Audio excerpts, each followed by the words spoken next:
이 새벽에 함께 하시는 성도 여러분, 주님의 이름으로 축복합니다.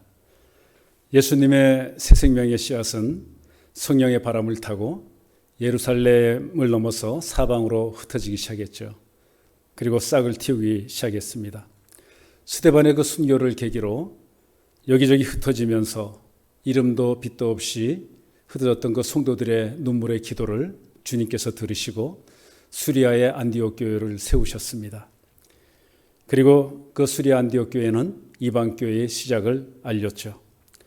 안디옥 교회의 그 선지자와 교사는 바나바와 사울을 포함해서 5명의 리더가 있었습니다. 그들이 주를 섬겨 금식할 때 성령께서 선교 사역을 위해서 바나바와 사울을 따로 세울 것을 말씀하셨죠. 이를 위해 안디옥 교회는 다시 금식하며 기도합니다. 그리고 두 사람을 안수하여 파송하는 공적인 의식을 통해 선교사를 보내게 됩니다. 이렇게 바나바와 바울이 성령의 부르심을 받고 1차 선교 여행을 떠나게 되는데요. 오늘 본문은 첫 번째 선교지인 구브로에서의 전도 여정을 보여주고 있습니다. 4절에서 두 사람이 성령의 보내심을 받고 제일 먼저 도착한 곳이 바로 구브로입니다. 오늘날 지도상의 명칭은 키프로스죠. 구브로는 지중해 동쪽에서 가장 큰 섬입니다. 우리나라로 치면 경기도 크기만한 면적이라고 합니다. 구브로는 바나바의 고향이기도 합니다. 사도행전 36절에 바나바에 대한 소개가 나와 있죠. 구브로에서 난 레이족 사람이고 이름은 요셉인데 사도들이 위로의 사람이라 하여 바나바라고 별명을 지어줬죠. 5절에서 바나바와 사울은 항구 도시 실루기아에서 배를 타고 구브로 섬의 살람이라고 하는 곳에 도착합니다. 살라미는 구브로 섬에서 가장 큰 항구 도시인데 구브로 섬 동쪽에 위치하고 있습니다. 그 살라미에는 많은 유대인들이 모여 살고 있습니다. 그래서 그 동족 유대인들의 자주 드나드는 여러 회당에서 이 바울과 바나바는 힘써 복음을 전합니다. 여기에서 바나바의 사촌인 마가 요한도 함께 합류하면서 선교 활동을 돕습니다. 그리고 섬을 가로질러 바보라는 곳에 도착합니다. 바보는 구브로의 수도인데 음란의 여신을 숭배했던 곳이기도 합니다. 그래서 좀 폐역한 도시이기도 하죠. 이 구브로는 수도이면서 원로원이 가나라는 지방이어서 총독이 통치하게 하는데 총독 관저가 바로 이 바보에 있는 것이죠.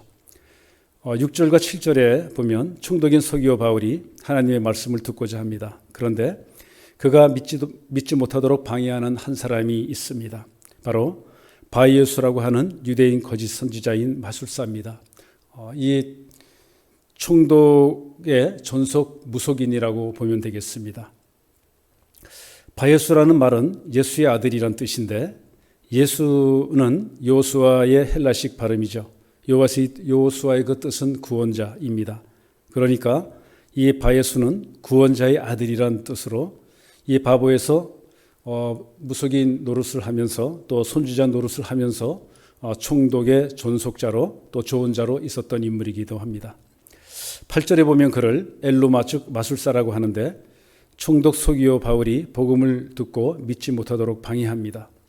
이 마술사들은 당시 그리스 로마 세계에 만연했던 정체가 분명하지 않은 인물들 가운데 하나입니다. 이들은 그 초자연적인 지식과 능력을 행하면서 특별히 강력하고 신비스러운 하나님과의 그 관계 속에 서 있는 것처럼 대중들을 현혹해서 그렇게 보이게 하기 때문에 종교적으로 의지할 데 없었던 그 대중들의 호응 가운데 교묘하게 그 금전을 노리는 자들이었습니다. 그들은 때때로 궁정신학자로 또 존속인 그 무속인으로 또 궁중정성가로 높은 지위에 올라서 생계비를 벌기도 했습니다. 사도행전 8장에서 보면 사마리아에서 빌립이 전도할 때 그 성령의 능력을 돈으로 사고자 해서 베드로한테 혼난 그 마술사 시몬과 같은 부류의 사람인 것이죠. 지금 바예수라는 그 거짓 선지자는 총독이 하나님을 믿게 되면 자기 자리가 사라지기 때문에 즉 돈벌이 할 자리를 잃기 때문에 지금 두려워하고 있는 것입니다. 어떻게든 해방하려 합니다. 그런 바예수를 향해서 사울이 성령 충만하여 그를 주목하고 꾸짖습니다.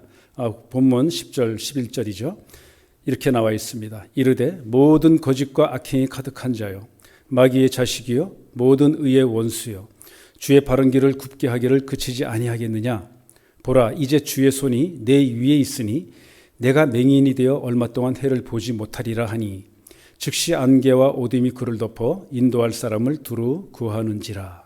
이렇게 기록되어 있습니다. 바울은 성령의 권능으로 마술사를 꿰뚫어 보고 있습니다. 그리고 성령을 회방한 죄를 확인시킵니다. 그리고 그를 하나님의 심판에 붙입니다. 이어서 그 마술사는 예수의 아들이 아니라 예수의 적대자이며 마귀의 자식임을 강력하게 선포하고 있습니다. 그러면서 11절에서 남에게 하나님의 진리의 빛을 빼앗아 현혹시키는 자는 육체의 맹인이 되는 벌을 받게 됨을 보여줍니다. 특별히 그 11절에 보면 주의 손이 마술사 위에 있다고 합니다. 일시적으로 눈을 멀게 하는 그 벌이 주어지는데요. 우리는 사도행전 11장 그 21절에서 그 성령 충만했던 그 안디옥 교회 성도들이 예수님을 전할 때 주의 손이 그들과 함께 있다라고 했습니다. 우리는 그 주의 손이 다윗과 함께하고 또 요셉과 함께하며 순종하는 복음자들과 함께할 때 그 주의 손은 우리를 향한 능력의 손이 됨을 봅니다. 참 감사입니다. 그런데 오늘처럼 마술사 같은 대적자에게도 주의 손이 함께함을 봅니다. 이때 그들에게는 주의 손이 하나님의 징벌이 손이 되어서 하나님의 징계가 임하는 것을 봅니다. 이 장면에서 바울은요, 성령의 권능으로 마술사를 향해 담대히 선포하면서 이전에 광적인 박해자였던 자신이 주되심의 복음을 해방한 죄로 다메섹 도상에서 그 빛으로 임하신 예수님을 만날 때 사흘간 그 눈물었었던 자신의 회심 사건을 떠올렸을 거라고 생각이 됩니다. 자신을 박해자에서 사도로 돌아오게 한 그 잊을 수 없었던 영적 체험이 성령의 권능에 확신을 더해 주었을 거라 믿습니다. 이러한 일을 목격한 총독 소기오 바울은 바로 예수님을 믿게 되죠. 12절에 이렇게 기록되어 있습니다. 이에 총독이 그렇게 된 것을 보고 믿으며 주의 가르치심을 놀랍게 여기니라. 이렇게 해서 급으로의 총독 소기오 바울은 본격적인 선교의 첫 열매가 됩니다. 이방인 백부장 고넬료가 예수님을 믿어서 로마의 복음이 전해지는 계기가 되었듯이 당시 총독은 황제의 지휘권을 위임받았던 사람이었기 때문에 그 지역을 통치하는 총독이 그리스도를 믿었다는 것은 급으로 섬의 큰 화제가 아닐 수 없었을 것입니다. 그리고 통치권자이니 그 지역의 복음화에 큰 영향력을 주었을 거라 생각됩니다. 하나님은 영향력 있는 한 사람의 구원을 통해 복음화를 이루심을 봅니다. 이러한 바나바와 바울의 구불에서의 첫 번째 선교 사역을 통해서 저는 세 가지를 여러분과 함께 나눠보고자 합니다. 첫 번째는요, 우리가 구해야 하는 것은 성령님입니다. 전도와 선교는 물론이고 우리 신앙생활의 모든 면에서 가장 필요한 분은 바로 성령님입니다. 오늘 본문의 사건은 바울과 바나바가 주체가 아니라 성령님이 주도하셨음을 반복해서 보여주고 있는데요. 2절에 보면은 성령이 이르시되, 또 4절에 성령의 보내심을 받아, 9절에는 성령에 충만하여, 11절에는 주의 손이 내 위에 있으니, 이렇게 성령께서 5명의 안디옥 지도자 가운데 바나바 사울을 구별해서 성령님께서 선택하시고 또 이렇게 성령께서 주체적으로 일하셨음을 봅니다. 그리고 성령님께서 그들을 따로 구별해서 보내시고 이방인의 사도로 또 이렇게 세우셨고, 첫 번째 선교지인 구브로에서 놀라운 선교의 역사를 이루고 계셨습니다. 다 이게 성령의 역사입니다. 그리고 성령님은 주님이 주신 약속이시죠. 여러 곳에서 우리가 그 증거를 볼 수 있는데요. 사도행전 1장 4절에 보면 사도와 함께 모이사 그들에게 분부하여 이르시되 예루살렘을 떠나지 말고 내게서 들은 바 아버지께서 약속하신 것을 기다리라. 이렇게 그리고 성령님을 보내주십니다. 사도행전 2장 33절에서는 하나님이 오른손으로 예수를 높이심에 그가 약속하신 성령을 아버지께 받아서 너희가 보고 듣는 이것을 부어주셨느니라. 그리고 성령님 역사하십니다. 사도행전 2장 38절에서 39절에서는요. 베드로가 이르되 너희가 회개하여 각각 예수 그리스도의 이름으로 세례를 받고 죄사함을 받으라. 그리하면 성령의 선물을 받으리니 이 약속은 너희와 너희 자녀와 모든 먼데 사람 곧 주 우리 하나님이 얼마든지 부르시는 자들에게 하신 것이라. 그래서 주님께서 우리에게 구하라 찾으라 두드리라 하시면서 가장 좋은 곳으로 주실 것을 약속하셨습니다. 그러면서 무엇을 말씀하십니까? 누가복음 11장 13절에서 너희가 악할지라도 좋은 것을 자식에게 줄 알거든 하물며 너희 천부께서 구하는 자에게 성령을 주시지 않겠느냐 하시니라 라고 말씀하십니다. 그리고 승천하시면서 사도행전 1장 8절에 대사명을 우리에게 주시면서 성령의 일하심을 강조하셨죠. 오직 성령이 너희에게 임하시면 너희가 권능을 받고 예루살렘과 온 유대와 사마리아와 땅끝까지 이르러 내 증인이 되리라 말씀하셨습니다. 그러므로 우리가 날마다 구해야 할 것은 무엇입니까? 바로 성령의 충만함입니다. 성령이 충만해야 영적인 민감함을 유지할 수 있습니다. 영적으로 민감해야 하나님의 음성을 들을 수가 있는 것입니다. 성령 충만해야 구부러지고 삐뚤어진 내 옛모습, 내 자신을 발견하게 됩니다. 옛사람에서 예수님의 성품으로 바꿔주시는 것이죠. 비로소 하나님의 사람으로 삶이 변화되는 것입니다. 그러면 말씀이 깨달아지고 말씀이 능력이 되어서 비로소 안과 삶이 일치되는 건강한 믿음을 가지게 되는 것이죠. 이를 통해서 성령의 권능으로 주되심의 복음을 전하는 사명자가 되는 것입니다. 두 번째로 나눌 것은요. 내 주변, 내 고향, 내 가장 가까운 사람들에게 먼저 복음을 전하는 것입니다. 4절에서 성령의 보내심을 받고 두 사람은 구브로를 향했습니다. 왜 성령님은 바나바와 사울을 따로 세우시고 첫 선교 여행지로 구브로를 택하여 보내셨을까요? 앞서 말씀드린 대로 구브로는 바나바의 고향이죠. 그곳은 바나바가 누구보다도 잘 알고 있는 곳입니다. 살던 곳이니 모든 것이 익숙하죠. 지리적인 것뿐만 아니라 그곳의 문화와 사람들도 많이 알고 있을 것입니다. 무엇보다도 헬라어권이기 때문에 언어 소통도 자유롭습니다. 게다가 늘 익숙한 회당에서 말씀을 전합니다. 5절에 보면 그 바나바 같은 고향의 사촌 마가 요한도 동행하죠.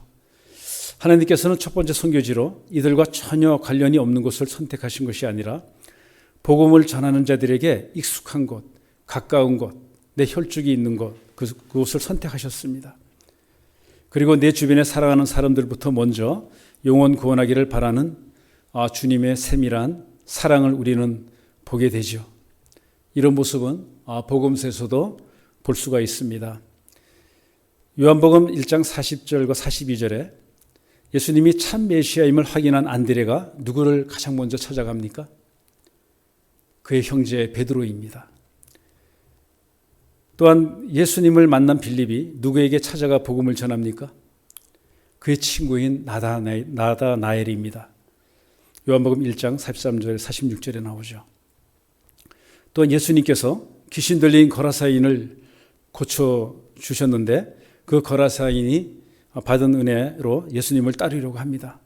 그런 거라사인에게 예수님은 마가복음 5장 18절 20절에서 이렇게 말씀하셨습니다.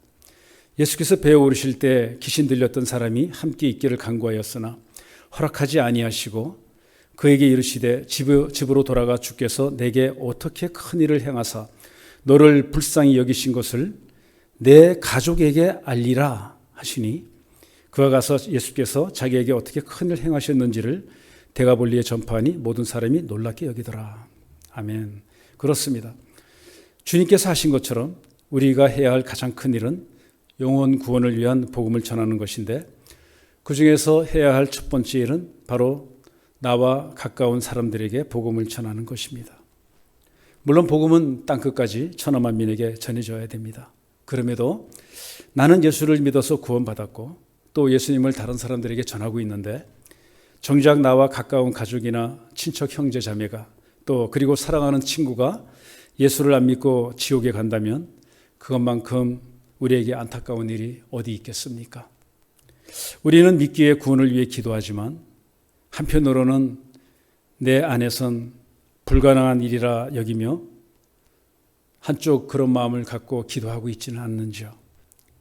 지난 새벽 예배 때 목사님께서 그 쇠사슬에 묶이고 또 간수들과 함께 묶여 있던 베드로가 감옥에서 살아나온 사건에 대한 말씀을 하셨습니다. 그 말씀 중에 믿지 않는 자들은 하나님이 없다 하며 신성모독을 한다고 했습니다. 오늘 본문의 마술사처럼 믿지 않으면서 믿는 것처럼 속여 신성모독하는 경우도 우리는 봅니다. 그런데 하나님을 잘 믿으면서도 그런 기적을 많이 보았으면서도 전능자 하나님의 능력을 내 생각으로 제한하고 어떻게 베드로가 나올 수 있느냐, 너가 잘못 봤다라고 얘기했던 그 성도들의 모습을 보면서 그 성도들의 모습이 오늘 믿는 자의 그 불신앙적인 기도를 하고 있는 우리의 모습, 나의 모습임을 보면서 회개하게 되었습니다. 우리에겐 답이 안 보이지만 하나님은 답을 갖고 기다리십니다. 내가 살아있는 동안은 불가능하다 여기는 일로 내가 그 기도를 제한하고 있다면 돌이켜 하나님께서는 불가능을 가능케 하시는 전능하신 분이심을 믿고 우리가 기도해야겠습니다. 무엇보다도 독생자를 보내실 만큼 이 땅에 썩어질 우리 한 영혼 한 영혼을 정말 사랑하심을 우리는 믿어야 되겠습니다. 무엇이든지 구하면 들으시는 하늘에 계신 우리 아버지께 그 아버지께서 일하시고 싶어 하시는 그 마음을 우리는 제한해서는 안 되겠습니다. 하나님은 우리의 기도를 통해 하실 일을 진행하십니다. 그러니 저와 여러분 우리 함께 가장 먼저 나와 가까운 사람들에게 그들이 아직 복음을 받아들이고 있지 않았다면 기대를 갖고 복음을 전하기 위해서 기도하며 힘쓰기를 주님의 이름으로 축원합니다. 세 번째로 나눌 것은요, 복음의 대적자는 언제든 어디서든 있다는 것입니다. 예수님 시대에는 바리새인과 사두개인과 그 대제사장들이 예수님의 방해자였습니다. 사도행전 시대에도 이들은 끊임없이 교회를 핍박하고 또 복음 전파를 방해했습니다. 오늘날에는 더욱더 교묘하게 교회를 방해하고 또 복음을 방해하고 전도와 선교를 방해하고 있습니다. 그 모든 배후에는 사단이 있죠. 오늘날은 예전보다 더 방해가 심한 것 같습니다. 팽이를 돌려보면 팽이가 동력이 있을 땐 잘 돌아갑니다. 아무 일 없습니다. 그런데 마지막 그 힘을 잃어갈 때 엄청나게 회전하면서 불규칙적으로 회전하면서 그러다가 결국은 넘어지고 마는 팽이의 모습을 우리는 압니다. 사단이 지금 마지막 때 그렇게 최종적으로 믿는 자가 더 생기지 않도록 우리를 해방하고 있는 것 같습니다. 교회를 또한 해방하고 있는 것 같습니다. 오늘 본문에서는 바예수라고 하는 복음의 방해꾼이 나타납니다. 예수님을 믿지 못하도록 합니다. 이러한 반대자를 만날 때 어떻게 해야 하겠습니까? 그들을 제압할 수 있는 능력을 갖추어야겠죠. 사도행전 13장 11절에서 바나바와 사울을 방해하는 거짓 선지자 바예수를 바울이 성령이 충만하여 꾸짖었습니다. 그러자 즉시 안개와 어둠이 그를 덮었다고 성경은 말씀합니다. 즉 어디든 만날 수 있는 복음의 방해자들에게 승리할 수 있는 것은 바로 성령의 충만입니다. 그렇다고 성령의 충만함이 바울이 보여주었던 그 이적을 행함을 말하는 것만은 아닐 겁니다. 성령의 충만함으로 성경 말씀에 대한 분명한 확신과 흔들림 없는 믿음을 소유하는 것, 그것이 더 중요합니다. 그것이 오늘날 어디에나 있는 교묘한 복음의 방해자들을 또 대적하는 가장 확실한 방법이 될 것입니다. 그래서 바울은 에베소 6장 10절에서 18절에서 에베소 성도들에게 편지를 쓰면서 이렇게 강권합니다. 너희가 주 안에서와 그 힘의 능력으로 강건하여지고 마귀의 관계를 능히 대적하기 위하여 하나님의 그 전신갑주를 입으라 이렇게 말하면서 14절부터 18절까지 이렇게 이야기합니다. 그런즉 서서 진리로 너희 허리띠를 띠고 의의 호신경을 붙이고 평안의 복음이 준비한 것으로 신을 신고 모든 것 위에 믿음의 방패를 가지고 이로써 능히 악한 자의 모든 불화살을 소멸하고 구원의 투구와 성령의 검 곧 하나님의 말씀을 가지라. 모든 기도와 간구를 하되 항상 성령 안에서 기도하고 이를 위하여 깨어 구하기를 항상 힘쓰며 여러 성도를 위하여 구하라. 그러므로 성령의 충만함이 있도록 우리도 날마다 기도하며 하나님의 말씀인 성경을 늘 암송하고 묵상하고 이해하고 깨달아서 말씀을 마음에 온전히 새길 수 있기를 기도합니다. 말씀을 정리합니다. 성령의 보내심을 따라 교회의 권위에 겸손과 경외함으로 순종하는 바나바와 바울을 봅니다. 바울은 성령이 충만하여 충독에 있는 급으로 바보섬에서 영적인 전쟁을 했습니다. 그리고 그 복음의 충만하여 말씀을 전하자 똑같이 우상 숭배에 있던 충독과 또 마술사였던 두 사람이 있는데 충독은 복음을 받아들여 구원을 받게 되고 마술사는 오히려 성령을 해방하여 벌을 받게 됩니다. 헬라인은 기적을, 유대인은 표적을 구하나 우리는 십자가의 예수를 증거하노라. 이것이 바울의 고백이고 바나바의 권면입니다. 구브로에서 선교하는 바나바와 사울의 모습 속에서 우리는 날마다 성령을 구하는 것이 얼마나 중요한지를 깨닫습니다. 믿지 않는 가까운 사람들에게 먼저 복음을 전할 때 확신을 가지고 하나님께 간절히 기도할 것을 깨닫게 됩니다. 어디에나 있는 복음의 방해자들을 대적하기 위해서 늘 성령 충만 가운데 말씀으로 무장하며 깨어 있어야 할 것을 다시금 깨닫게 하시니 참 감사합니다. 오늘 보신 것처럼 복음 전도는 개인적인 사건이지만 부흥은 하나님께서 이루시는 도시적인 온 마을의 변화임을 보게 됩니다. 나는 통로로 도구로 쓰일 뿐 성령님이 역사하십니다. 복음 전도는 영적 전쟁입니다. 그런데 이 전쟁은 이미 승리하신 예수님의 승리를 쟁취하는 다시 싸우는 전쟁인 것입니다. 승리하는 전쟁에는 반드시 전리품이 뒤따릅니다. 성령님만 의지하면서 말씀을 붙잡고 순종으로 나아갈 때 그 영적 전쟁 뒤에는 반드시 따라오는 승리의 기쁨이 있습니다. 믿지 않던 자들이 하나님께로 돌아오는 전리품이 넘치는 환희가 있습니다. 그래서 급으로 전도 사역을 통한 바울과 바나바의 기쁨은 오늘 이 땅에서 복음을 전하는 우리 모두에게도 동일하게 임하는 기쁨이 됩니다. 하나님은 그 기쁨을 오늘 우리에게도 나누기를 원하십니다. 우리도 안디옥 교회처럼 순종하는 믿음으로 기도에 힘쓰면서 찬양하면서 선포해야 할 것입니다. 또한 교회의 권위에 겸허히 순종하는 바나바와 사울처럼 성령 충만한 주와 그리스도 교회의 복음의 일꾼으로 거듭날 수 있기를 주님의 이름으로 축원합니다. 기도하겠습니다. 하나님 아버지, 올려드리는 기도 가운데 내 생각으로 하나님의 전능하심을 제한했다면 이 시간 회개하오니 용서하여 주시옵소서. 무엇이든 구하면 들으시는 주님이 내 안에 계셔서 참 감사합니다. 선교의 주체가 성령님이심을 또한 깨닫게 하시니 감사합니다. 주와 그리스도 교회가 이 땅에 안디옥 교회가 되게 하여 주시옵소서.